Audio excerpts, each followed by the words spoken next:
Hey everyone, in this video I'll show you how to create a dentist landing page in System.io quickly and easily. First, log into your System.io account. From the dashboard, click on Funnels.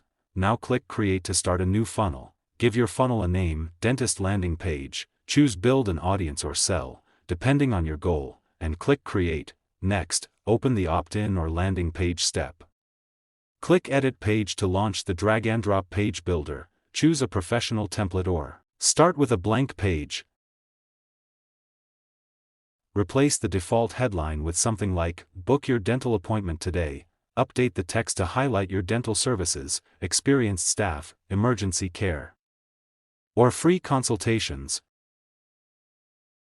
Replace the images with high-quality photos of your dental clinic, or happy patients. Customize the call to action button with text like, Book now, or Schedule your visit. If you're collecting appointments or leads, edit the form fields to capture the visitor's name, email, and phone number. Once you're done customizing the page, click Save Changes.